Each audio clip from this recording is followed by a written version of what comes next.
Welcome to today's webinar on the fate of Europe, Ukraine, the Baltic region, and collective security. My name is Jörg Hackmann. I'm the current president of the Association for the Advancement of Baltic Studies and a professor of history at Szczecin University, Poland. AABS started to organize webinars on topics connecting Ukraine and the Baltic region after the full-scale invasion of Russia into Ukraine in spring 2022.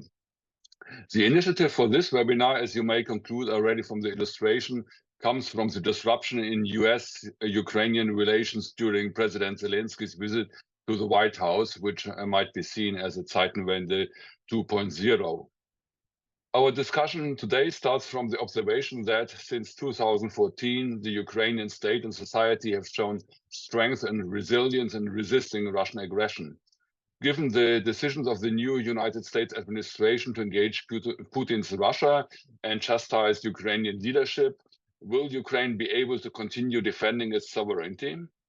What are the implications of the recent changes in the US position towards Russia for European security, and in particular for the Nordic and Baltic regions? How will Europeans approach their collective security in a new era of transatlantic relations? These and other questions will be tackled by our distinguished panel. Ginta Palubinskas is not able to join us today, unfortunately, but we are very glad that Victoria Vdovychenko agreed at a moment's notice to join this panel. She is an expert on the issues of hybrid warfare and strategic communication, with particular emphasis on the relations between Ukraine and the European Union, as well as NATO. She is currently a program director for security studies at the Center for Defense Strategies Kiev and joint program leader Future of Ukraine at the Center for Geopolitics, University of Cambridge. Hanna Shelest, she is a director of security studies and global outreach programs at the Foreign Policy Council Ukrainian Prism, Kiev, and editor-in-chief at UA, Ukraine Analytica, a journal in English language on international relations. Marko Lehti is research director of the Tampere Peace Research Institute and an academic director of the master's program in peace, mediation, and conflict research, both at Tampere University, Finland. The webinar will be moderated by Daunis Auers, professor of European politics, Jean Monnet Chair and director of the PhD program in social sciences at the University of Latvia, Riga, and director of the Latvian Strategy and Economic Research think tank. Please be aware that the chat function during this webinar is disabled, so we welcome your questions via the Q&A button. Now I hand over to Daunis, the moderator of today's webinar. Thank you, Jörg, for those opening words in the seminar. We'll be having sort of 3 or 4 blocks of discussion today. We're going to begin with some broader remarks, about 5 minutes from each of our 3 panelists, and we'll have some follow-up questions. And at the same time, I hope that the audience will be submitting some questions, which can be both directed to individual panelists and to the panel as a whole. And we want to spend the last part of this hour-long discussion answering those questions coming from the audience. So we hope that you'll be putting those in. This, of course, is an issue. These changes in foreign policy, the changes in Europe, in relations with the USA, things happening in Ukraine, and so on, which have dominated discourse in my household, with my friends at university and elsewhere over these last few weeks. What I think is interesting and the added value from our panel is that we have very much an international discussion on this. We have the view from Cambridge, we have the view from Finland, we have the view from Ukraine, and myself moderating from the Baltic. So I think it'll be interesting to see how these different discussions that we've been holding in our different countries will come together here. And I'm going to start with you, Victoria, with a rather broad question, so you have 5 minutes for this. And by the way, I'm a very gentle moderator. I don't get angry, but if I start to look agitated in my little box here, that probably means you're taking up more than the 5 minutes that we had discussed. But Victoria, you have the tough job here of trying to address the question of how has the Trump administration's transactional approach to international politics destabilized the international alliance and perhaps even the international system? And are these long-term repercussions, or is this just a short moment in the long breadth of history? Victoria. Thank you so much, Daunis, and I'm really very happy to be with you colleagues today, not only representing British Analytical Center, but also being Ukrainian. Jörg, in his introductory remark, talked about transatlantic alliance. I would say it's the end of transatlantic alliance per se, as we classically know it. It's the start of the era of transactional thinking in all stances. This is what Trump is showing us as a kind of a pillar number one. Pillar number two, specifically, for years, European states been debating the possibility of the future in which they will be actually far less dependent of the United States. Voila! Now we are actually living that. So no one was, however, from the European countries very much preparing for that. And that's one of the lessons learned. But at the same time, the opportunity, something that was debated before a couple of days ago in Brussels, and then 1 week ago in London, and then virtually in London at the end of this week again. This is not a simple transaction from one security framework to another. This is something that I want to bring to this discussion and reflect on this point. The choices ahead must be made on both sides of the Atlantic, and they are made. And any new agreements will inevitably incorporate the elements of the old order.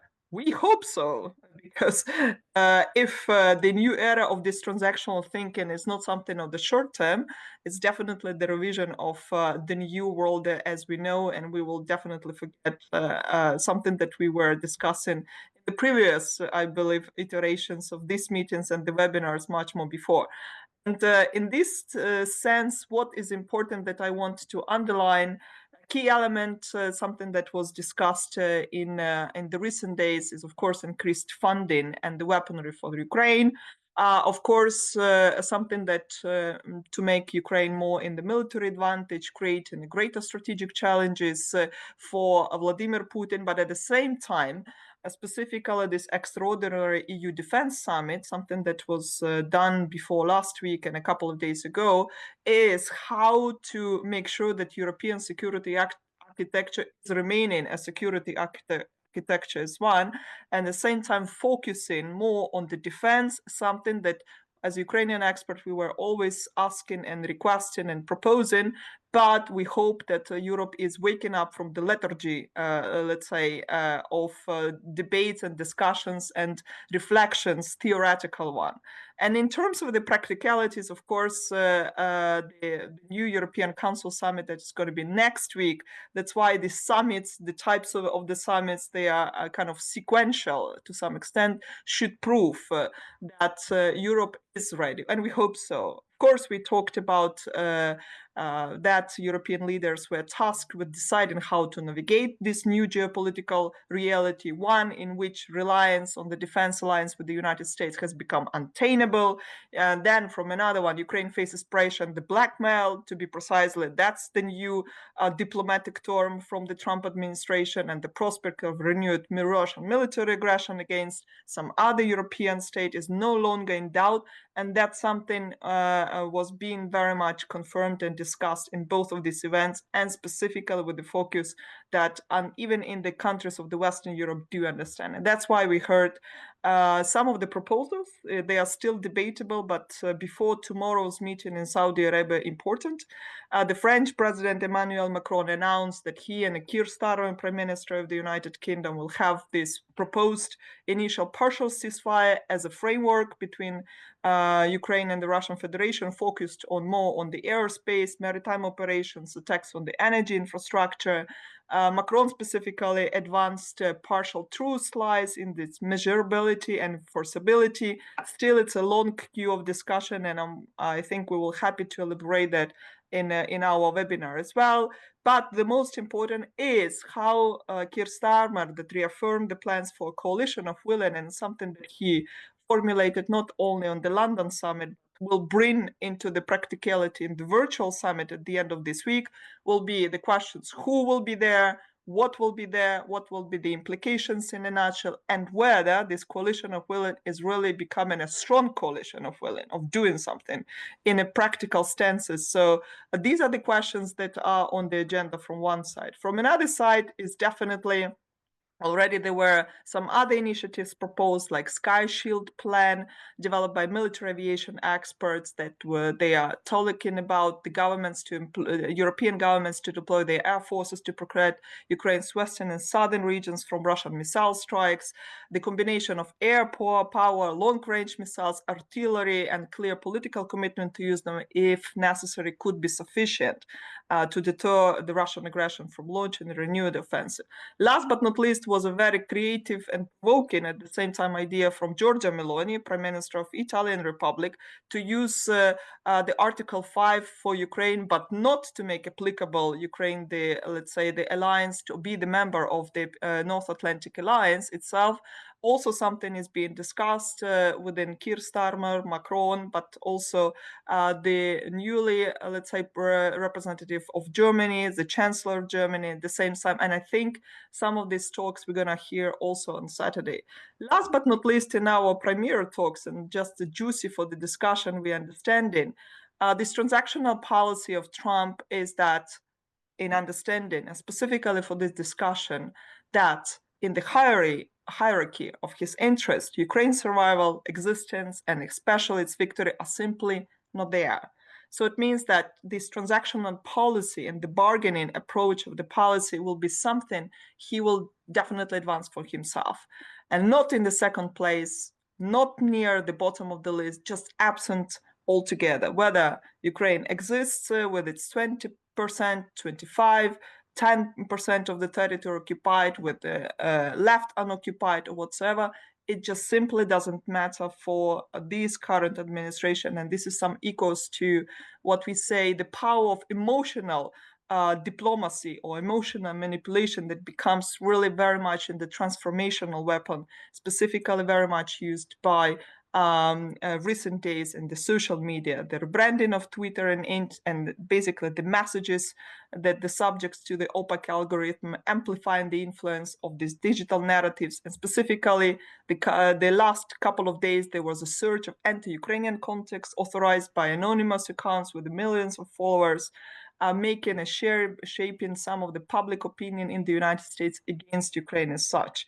So this is another trend. Last but not least is, of course, very much very important in understanding that this clear pattern before the Saudi Arabia meeting tomorrow, which is important. We understand from one side that America is very much willing to pressure and to make not only the progress, but literally to have these quick wins. As previously announced, US negotiators are set to meet with Ukrainian representatives, even thinking about the Russian representatives as well. Then it was slightly put into a side. And the Middle East envoy Steve Witkoff was saying that they are heading to have an expectation to achieve significant progress. We definitely see here with my British colleague as minimum outcome might be still the outcome, but it simply means that the meetings will take a couple of weeks after or a week after another meeting will be necessary, with more prepared position, agenda, but at the same time testing what's happening with our European partners. So therefore, there are going to be the time frame where it should be Ukrainian strategy / European strategy. At the same time, in parallel, we do understand that Russia will try to intensify its attacks in all of the 5 dimensions, escalating bombardments, using the drones attacks in particular. Last but not least, of course, while US is pushing Ukraine towards unfavorable for Kyiv compromise, Ukraine is trying to be bringing some practicalities to the negotiations tomorrow. And literally, it's something that's being very much discussed. We are happy to do that. If a ceasefire, then let's start from some partial steps and definitely name ceasefire in the sea and ban from both Ukraine and Russia for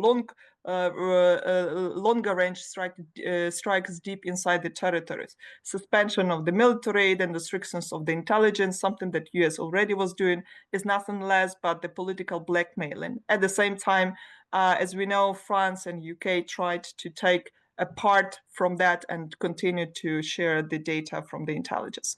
This is on favor on Ukraine that coalition of willing, as I was telling before, states in Europe is holding their negotiations with Trump administration, as well as to bring more constructiveness to the US position as such. How it will go, it's a big enigma, but we are happy to share that in a couple of minutes later talks. Thank you, Daunis. The floor is yours. I hope I did it on time. Just about exactly double the time, but that's okay. It was very interesting. Thank you, Victoria. But we're going to move over to Hanna. We'll come back to Victoria a little bit later. So Hanna, I've actually an equally big question for you as well, which is how have these recent events impacted our fundamental faith in international security guarantees? How will all this impact deterrence going into the future? Thank you for these questions, and thanks for Victoria for making the life a little bit easier for starting with these big pictures, so I can concentrate more on the pure security issues. And here, what is interesting for us that, let's be honest, we always knew that any of the security treaties, it is the gentleman agreement. And we always hope that when we are signing it among the gentlemen.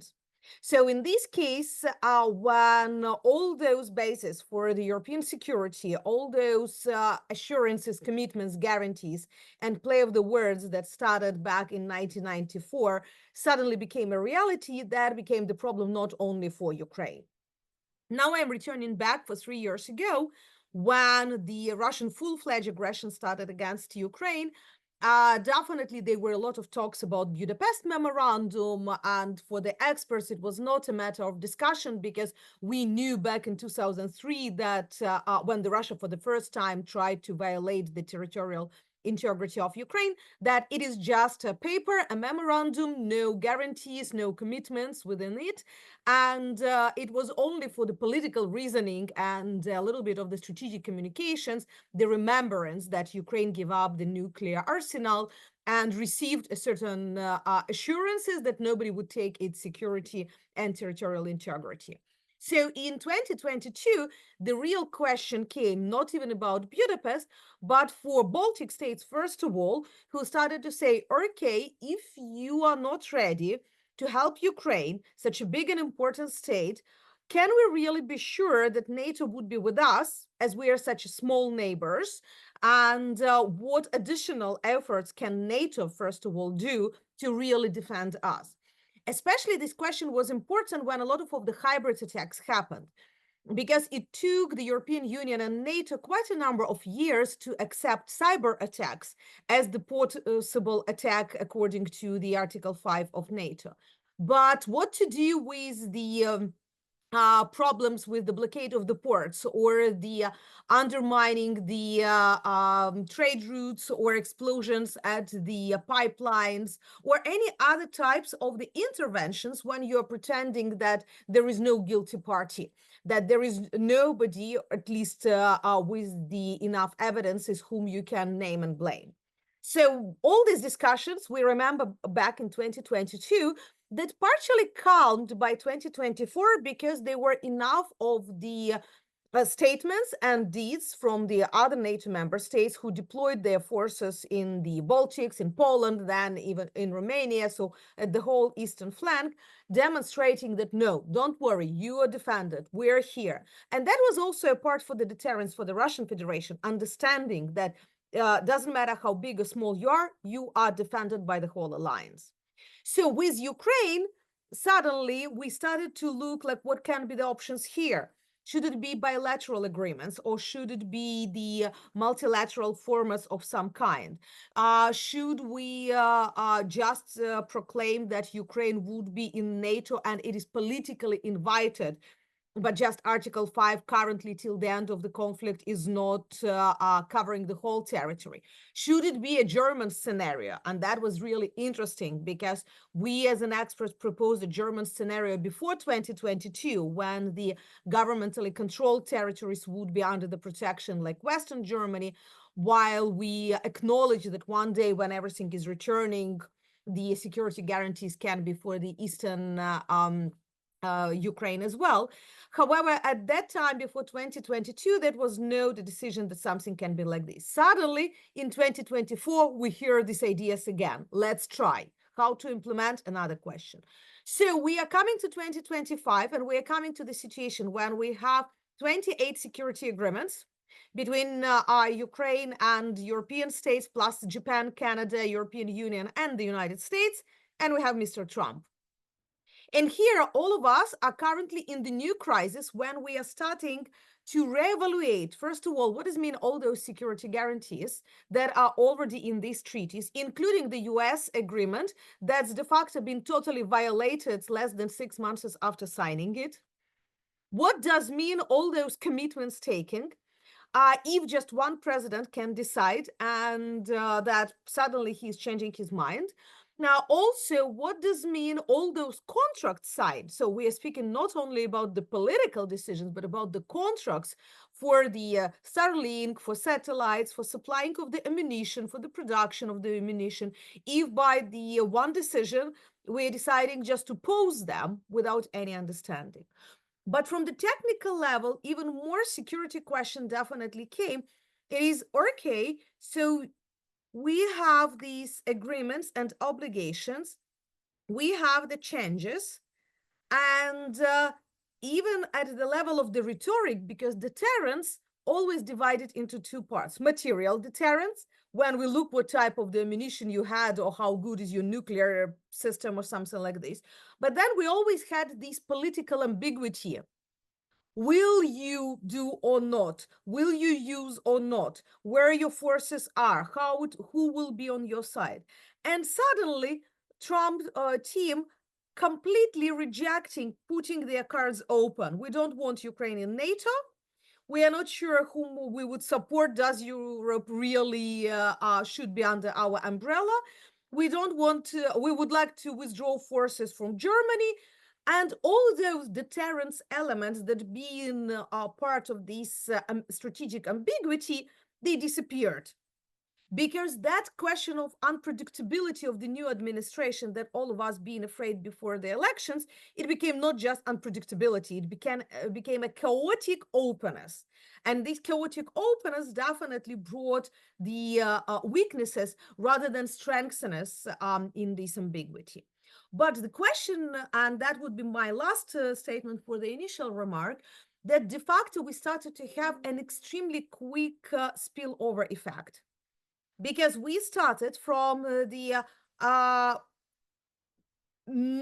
absence of assurances for Ukraine, that's had a spillover effect for the eastern flank of NATO, first of all, but I would say that with the current Russian ambitions, even wider than just the eastern flank, because they are already trying to undermine Scandinavian, Southern, the United Kingdom and other countries, even intervention in the German election. So that is already the spillover effect of the ambiguity and uncertainty, even for the NATO member states. And the last weeks I've been traveling in Asia, in Korea, in Qatar, in other countries around the region. And the only question I've been asked, can we be sure in the US guarantees?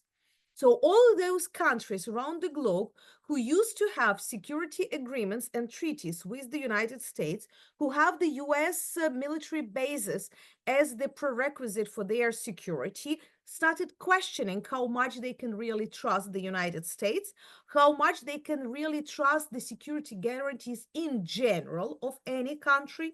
So in this case, it has undermined both the US posture, but also questions the ability of other security partners to cover the third states, not only in peaceful times, but in case a real crisis starting. Thank you so much, Hanna, for those introductory remarks. Marko, we now turn to you and to look at it in a different way. So how has recent US policy redefined Ukrainian sovereignty, security, and peace? And has it revitalized Russian agency to define Ukraine in the way they see Ukraine? So over to you. Yeah, thank you. Thank you. It's really difficult to add any new elements after Victoria and Hanna, but I try to take a different angle, but I think that I'm repeating that we all have been confused and what is happening during the past 3 weeks and be hoping about that what this means and where it leads. Still, there are certain kind of I think the clear pattern and also to hear the scene and I'm really worried about that. The first thing which I'm seeing that what we are witnessing and hearing is the end of liberal normative order in general. This has coming already early on, but this is the final end. We may have a hegemon there, but not liberal normative order. That's obvious, and it's already clear that we are end of a rules-based order. What kind of order we will have it? What kind of agreements and what kind of systems works there? That we will see, and there we needed a lot of agency. We need European agency. We need the Ukraine agency in here, but at the moment we can see that's how I'm seeing the U.S. policy is challenging the rules-based order. It challenges the kind of previously existing liberal norms. And it's also challenging on how we have understood the territorial integrity, the territorial sovereignty. It's not only about the Ukraine, it's also talk about the Greenland and the Panama and also with the Gaza. So it's really kind of contesting the fundamental principles of the previous liberal order. And I think that it's also now the question of that it's how we can resist this. And it's also a question how much the US can get the kind of power of defining the Europe and defining the Ukrainian future. And I think that's a quick question that who actually hold the power to define the Ukraine sovereignty, security, and peace, and what this means, because we can understand the peace in different terms and security in different terms, and how we can preserve that the Ukraine voice is heard and Ukraine have its side on all the kind of positions. And what is really the relations between the Europe or European powers, Russia, and the US in this? And if you look about very long perspective, I think that really 200 years perspective, I think the most of here, they know that we look about the Eastern Europe, it's been really the object from Western perspective, from Eastern perspective. The West has been patronizing and civilizing the Eastern Europe, and Russia, the East, has been trying to imperialize and colonize this. So it's really trying, the whole history of the Eastern Europe is been looking and striving for its own agency, its own identity. If I'm seeing that the things, if you look at the Ukraine case since 2014, but especially since 2022, it's been, especially from European perspective, you can see that the Ukrainian agency has been recognized. Perhaps in slowly after 2014, but after 2022, there has been really main issue there that the Ukrainian agency has been respected, and it's been declared that nothing will be done without Ukraine voice, that Ukraine is one who lead the processes. And then it's shown in very many performative and ways how the Zelensky be invited and participated in discussion. That's more clear. At the same time, the Russian voice has been completely excluded. All this boycotting, all the things, the Russia is been not with the Russia has been not been discussed, and all this has been changed in a couple of weeks completely with the U.S. policy. And I think that there's been very kind of a logical order with the starting about the looking about during the past weeks what's taking place in Trump's regime's different decisions. We're starting the meeting in Saudi Arabia and on the other with re-establishing the diplomatic relation with Russia. We've seen the kind of a quite weird kind of a mineral agreement, which is purely imperial kind of in many nature. The very kind of unexpected voting in the UN Security Council and denying Russia even as aggressor is a really kind of a weird steps. And then we have this in a week ago, what's it a week ago, and Zelensky visit in Washington, which was really make it very kind of a performative public kind of humiliation of Zelensky, followed by the kind of end of the US arms support and intelligence support for Ukraine. So it's very logical support, where I think that it, in one hand, is a given agency back to Russia to define what is how the peace should look, what is Ukraine, and the same thing that away from Ukraine. At the same time, in defining the sovereignty in a new way, so that there are more sovereign states and less sovereign states, that the world is more like a great powers. They are defining things, and then there are kind of a less sovereign state, accepting of this kind of that the borders can change, territorial integrity is not anymore as important. All these things has been taking place and on during the past few weeks. We just doesn't know where it lead. So that we already say that the coming weeks are very crucial. And my question is here that do we have some scenarios, and also more important, where are the sides and efforts to resistance of this? How the Ukraine get more the voice to be heard, and perhaps Europe too. And I think that they are both the most crucial questions at this moment. And try to see and see that 2 points on here. And the first is it's a scenario. Whatever it happens, I think that there are, I think, the 4 options and classical. That they are first that these some kind of a peace agreement, probably it's more ceasefire, would be agreed more or less by US and Russia, and it given for the Ukraine in that format that it have to accept it, but because it doesn't have no other options. And that will be very weak agreement where the Ukraine positions would be very, very kind of vulnerable. There probably would be no long-term perspective, no guarantees. Hopefully that will be not case, but this is much depends also how much the European powers can get their position in this discussion. And who is Europe? Is it the European Union, or is it this UK kind of position? Who are the Europeans who are accepted there? I think that if that they maybe can bring some kind of more constructive element of this discussion, this kind of what are the kind of a mechanism of monitoring any kind of ceasefire, would there any be longer term perspective, because I think that the US perspective is very short term. They are not thinking about how the area looks like for years ahead. They just wanting to end the war, and that's it. The Europe should have a longer term project. I don't have a very strong kind of positive hopes for the Europe as perhaps the Victoria and Hanna may have it. I'm a bit skeptic that the Europe, it doesn't really lacking a vision, their own vision, how they're starting how the peace should look like. They are more concentrating continuing the war, but not have a vision how to end the peace, how end the war, and how they could engage differently with Russia, that force them not in this way that Russia how to defend the Ukraine, but that we can discuss with Russia in that way that it doesn't have that power.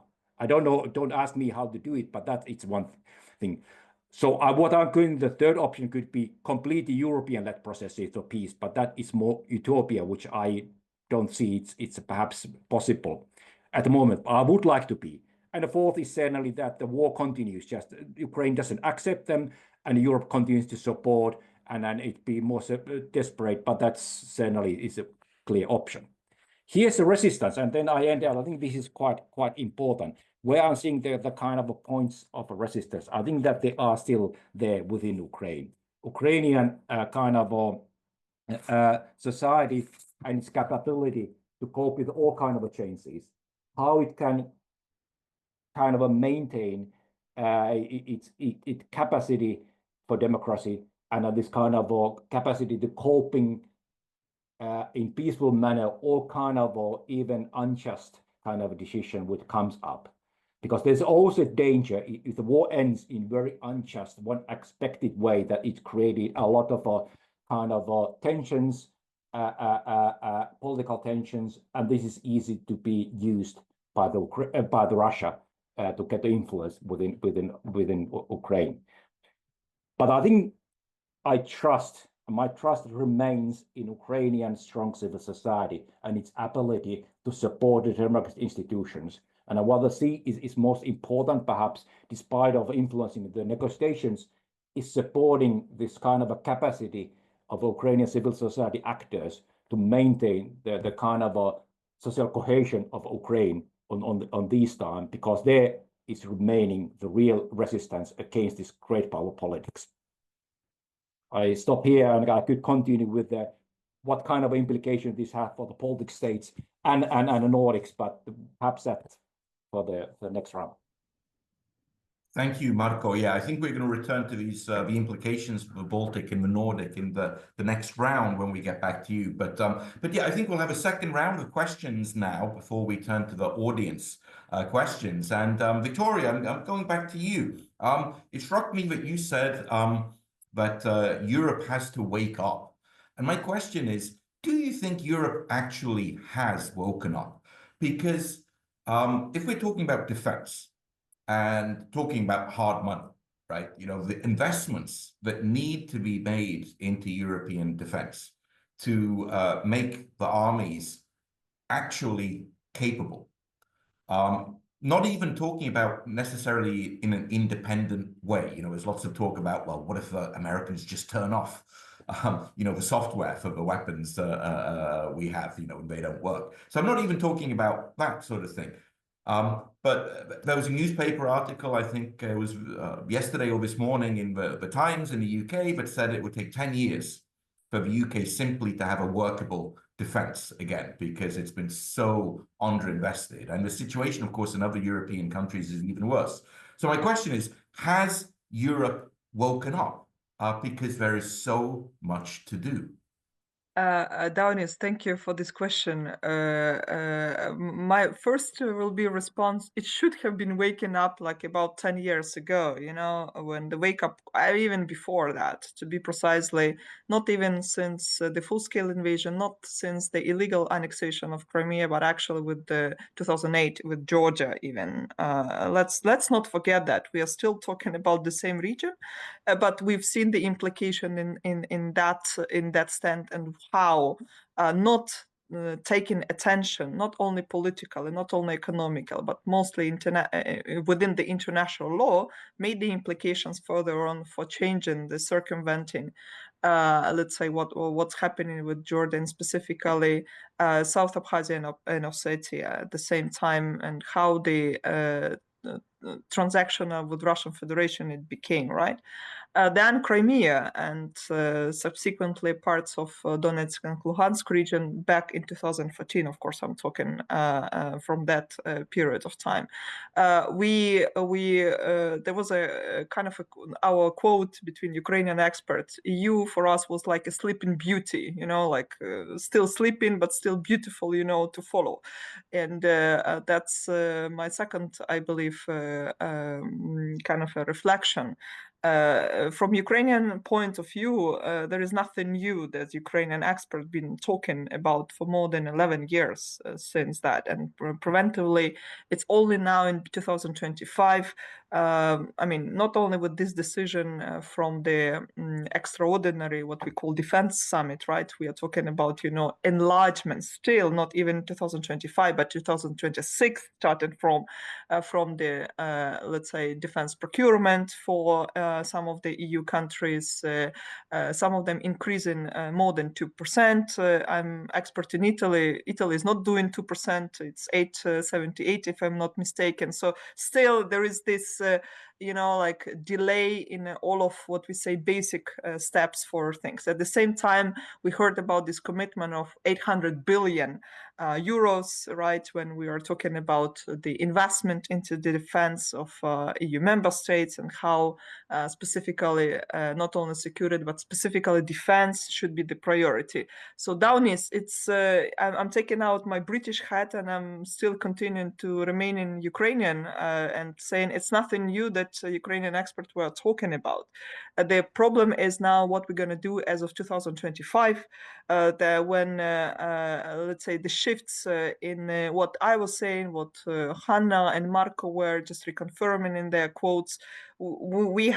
Trump just canceled liberal order just like that. You know, it was just Ctrl-Alt and then cancel, you know, like, so European countries were not ready for this move. And this is something I want to, let's say, double check that I'm reconfirming it once again. But what can be done? Of course, not only from practical steps from Ukrainian localization of production, whether it's a Swedish, whether it's a Danish model. For those who know or don't know, that the Danish model, for example, is the investment into Ukrainian defense companies, and then for the production for the purposes of armed forces, and then of course the monitoring is there and evaluation is there. But at the same time, because we know for the defense company to enlarge, specifically big defense company, to enlarge their procurement and then the orders, it's a chain of logistics, it's a chain of a command. It's a chain, of course, of a training of the people, of the personnel, something that Hanna touched upon. It's we are talking about the whole of the society approach should be changing. And then, of course, there is a political spectrum to that.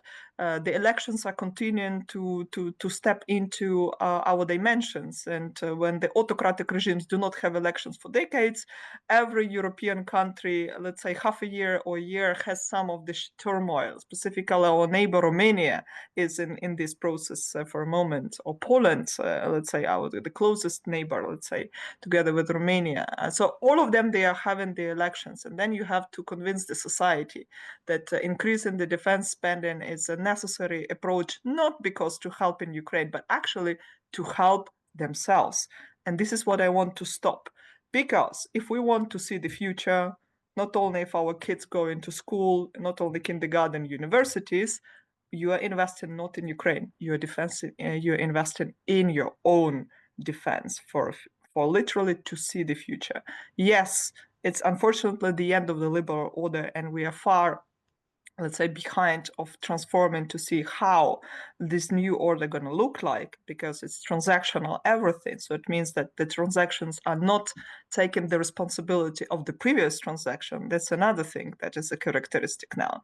But we are the one we want to think about the future, whether it's UK, whether it's France, whether it's Italy, whether it's Germany, whether it's Scandinavian country, whether it's Baltic countries in a nutshell, or whether it's Ukraine.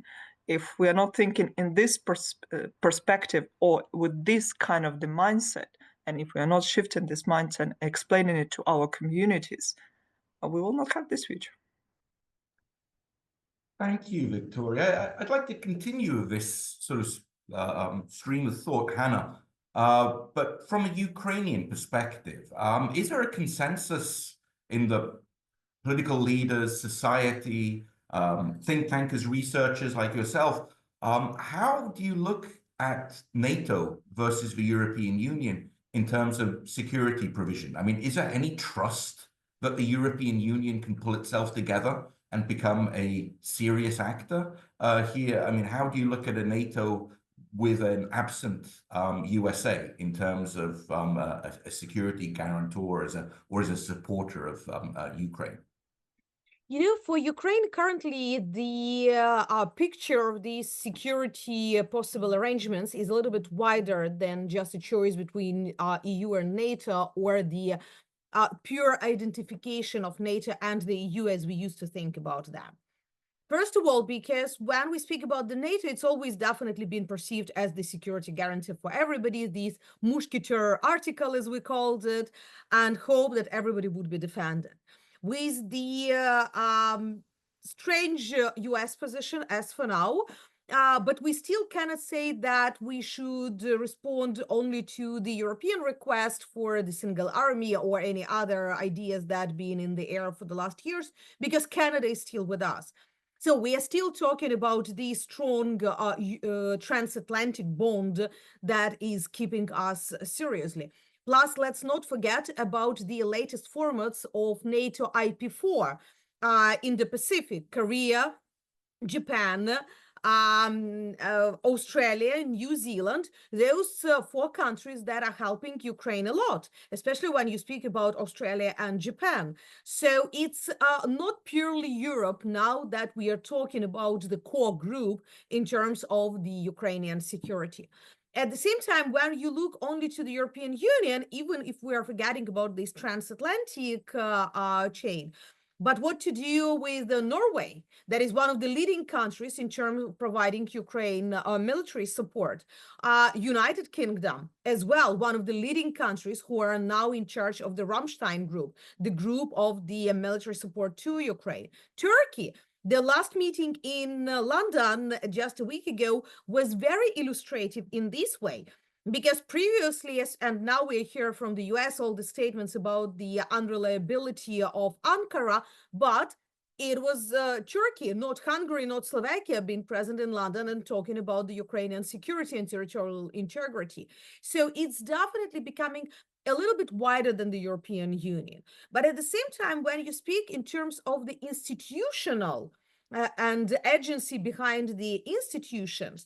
So here, I would say that there is no clear debate in Ukraine yet, because we consider European Union and NATO both equally important for Ukraine in terms of its democratic changes, in terms of the security in the wider sense than just questions of the military support. Because we are speaking about anti-corruption, we are speaking about the integrated border management. We are talking about the intelligence exchange.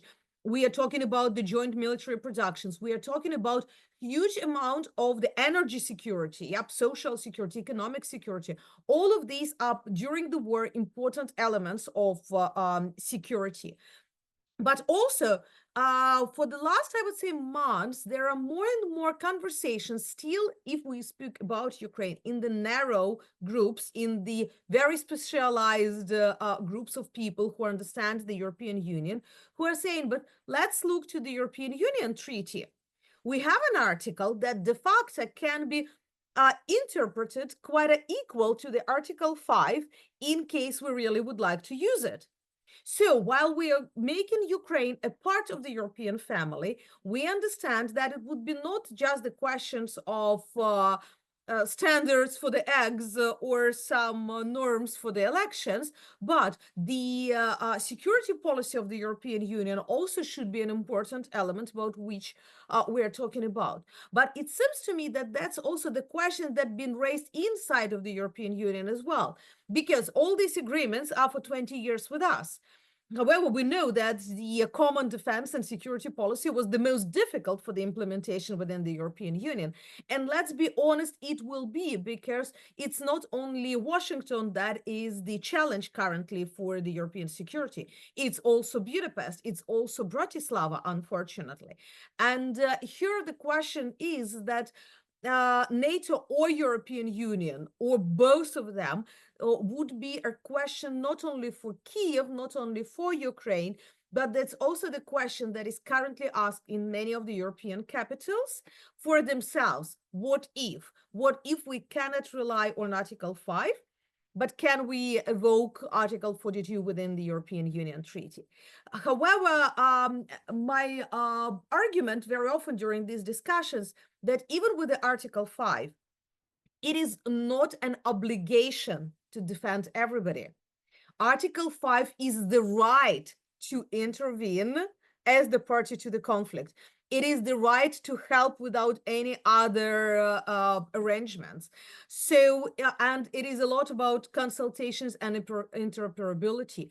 But Article 5 doesn't tell you that all member states should help you immediately, or that all of them should intervene. It can be 2 or 3. It's just this possibility. So when you don't have these direct obligations, doesn't matter. It is Washington Treaty or Lisbon Treaty. It is, first of all, a goodwill of all of you allies to help you during the crisis or not. That's why for Ukraine now, it is not a question of choice, absolutely not, because we understand that both is, first of all, about the reforms. European Union is more about the reforms, more complex reforms for the future. And NATO, it is a deterrence element more, in addition to all the changes and reforms that definitely we also should implement. But deterrence, because Russia still lives in the paradigm of the Cold War. So they considered NATO not as the political alliance, but first of all, as the military alliance, as the defense alliance. And that's why they're opposing it that much.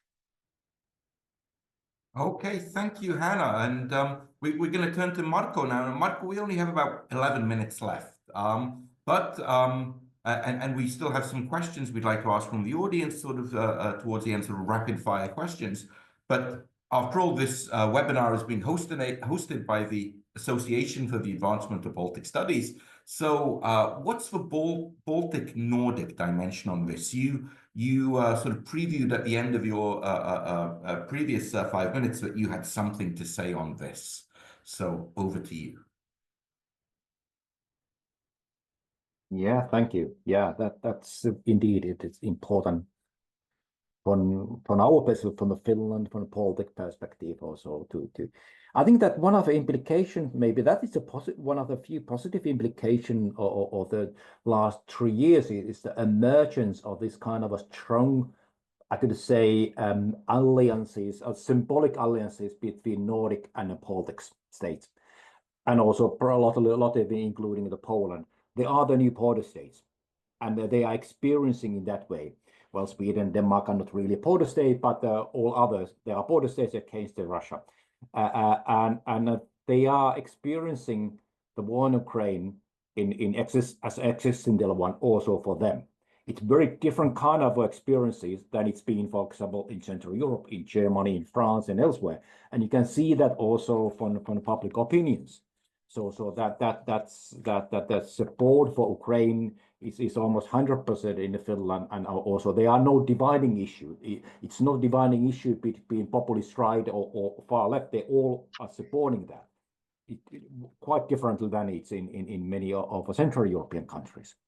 So that's kind of perhaps a positive side of finding of this kind of things. But I think that how the war would end also, or what we have it, and on would it end or not on this year, would quite drastically influence on our kind of way of seeing the future, and where we are preparing, and how and one other thing is, if it ended kind of a very kind of say weak ceasefire, which is US forced the Ukraine to sign it, then it's of course the Russia experiences that can declare that they are the winners, that they win the war, and then they receive all what they declared, and then the pressure comes to another direction more. Then I think that the politics and Finland will be somewhere on the next target after Moldova, perhaps, I guess.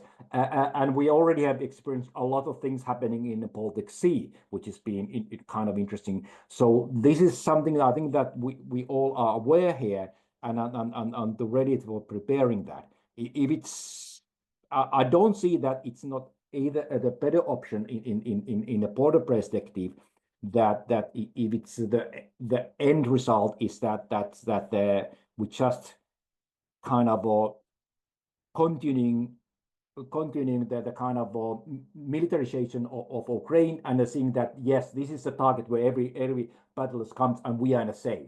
So we have to think about this is a joint kind of arrangement. So either or, I think that the one implication is that's also in our society is becoming mentally a bit more militarized. We have to think all more through the deterrence, through the kind of how we stop Russian aggression, how we're working. These have an influence in the societies. I will want to see that the same money that we can spend on military can put somewhere else. I can find it a lot of a better kind of a target that, but not in these times. So I think that this is it changes societies, and it's a kind of in the long perspective, quite fundamentally, and perhaps we have not even kind of witnessed that.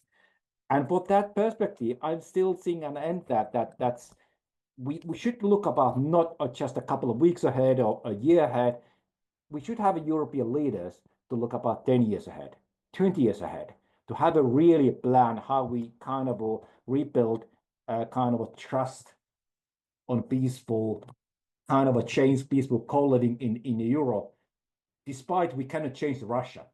I think that it's not going to be so that Russia remain a different kind of imperial power, but how we can cope with that minimize a bit of risk, and not get away that I don't believe it, but some kind of created a new kind of peace systems. I still think that there are some. I would do it in OSCE, which we are. Finland is now the president of OSCE this year, not as a current one, but created a new versions, third version of that. Could it be that kind of a forum? I'm still also think that yes, we really needed also non-military ways of thinking about how we can really build the kind of a trust on a peace, supporting these military alliances on that. And I think that maybe, hopefully, that we can hear this kind of voices also from this Nordic Baltic axles. The Nordic have used to be in a kind of a peace-loving kind of a stage and a peace builders, and now they change their focus. But maybe now it's also needed a kind of a visions and a break to kind of stay them and stand for them. So I stop there. We have 5 minutes left. Thank you, Marko. I think partially optimistic, partially pessimistic, I think what you said.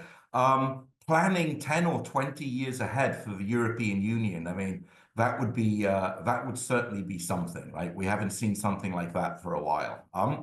But as we have just a couple of minutes left, we've had one interesting question come in, which I'll certainly address to you. I suspect we might not have time for the second one.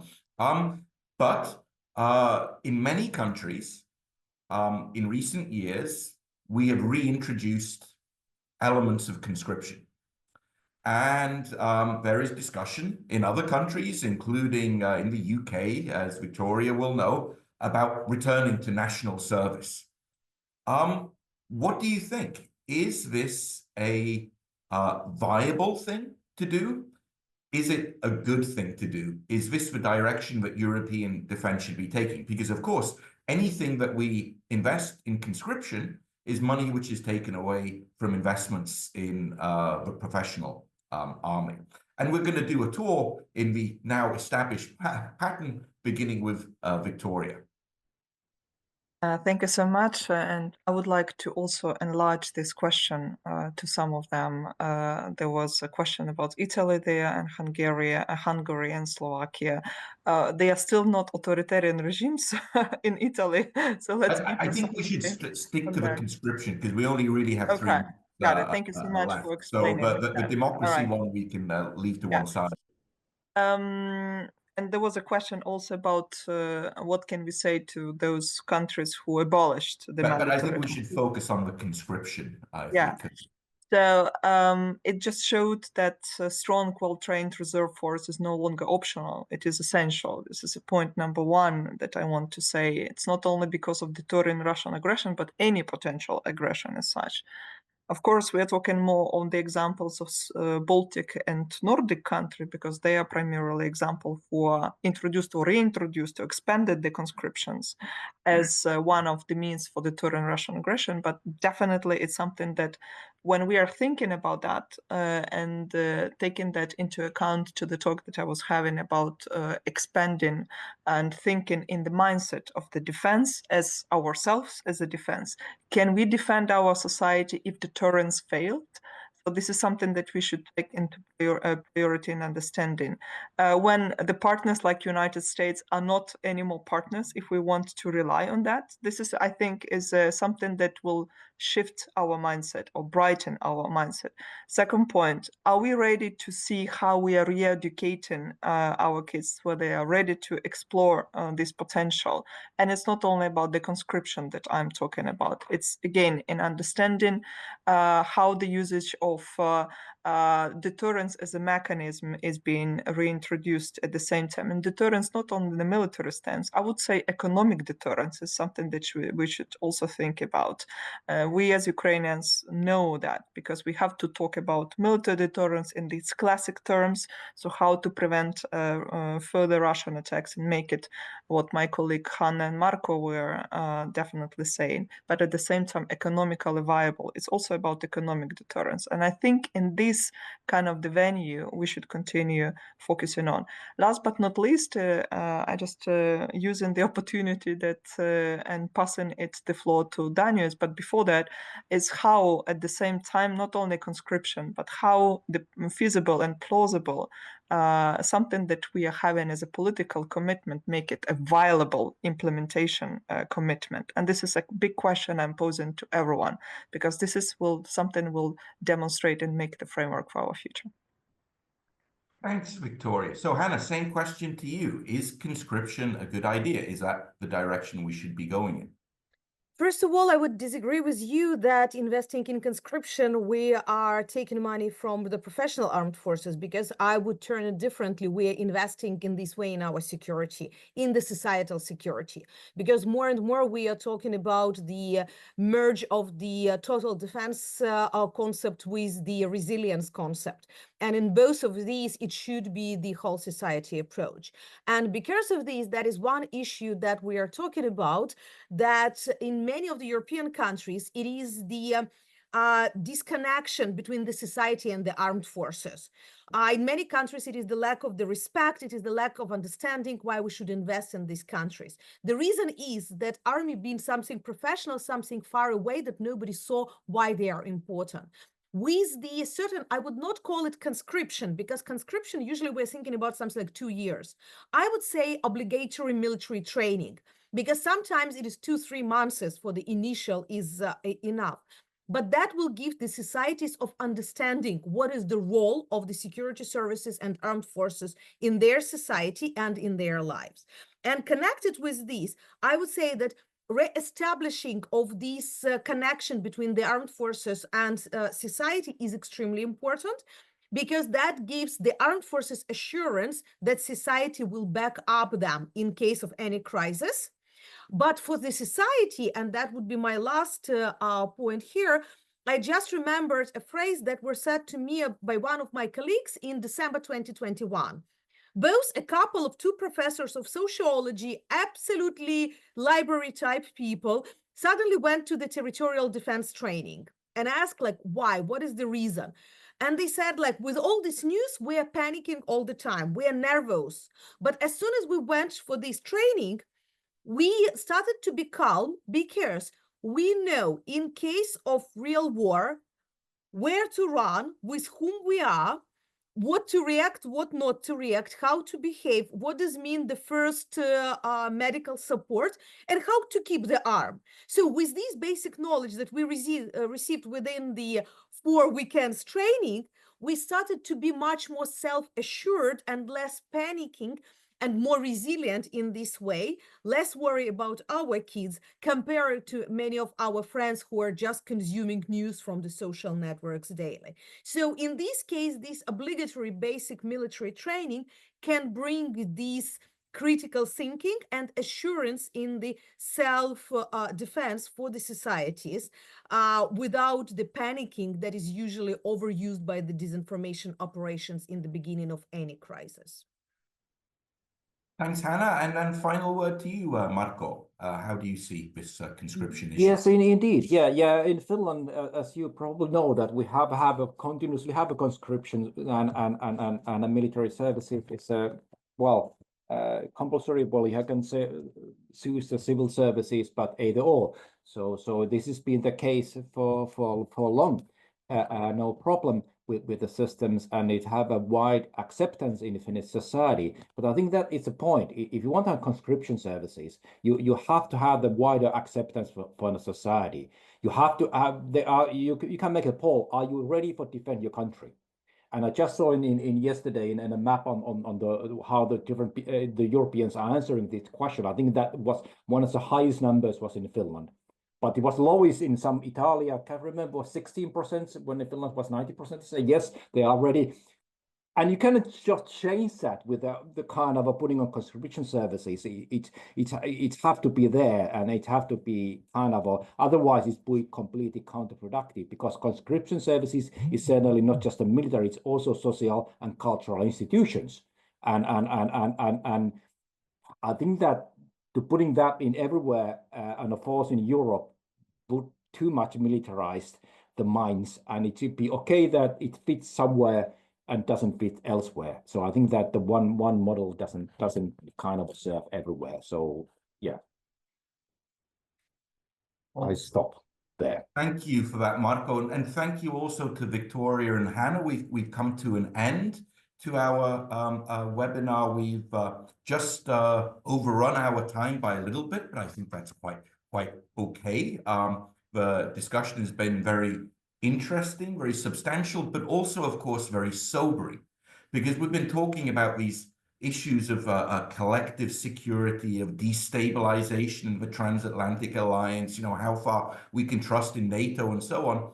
And all these questions, at least in the way we've been discussing them, have only become contemporary over the last 2 months or so, since the new US administration took office. And we have another 3 years and 10 months at a minimum of this. So I think we should expect change. And I'm sure that we'll have plenty more webinars hosted by the Association for the Advancement of Baltic Studies to consider the impact, of course, on Ukraine primarily, but also on the Baltic, Nordic region and broader Europe. So thank you very much to the participants today. Thank you very much to our audience members, and also anybody eventually watching this on YouTube. And have a nice evening.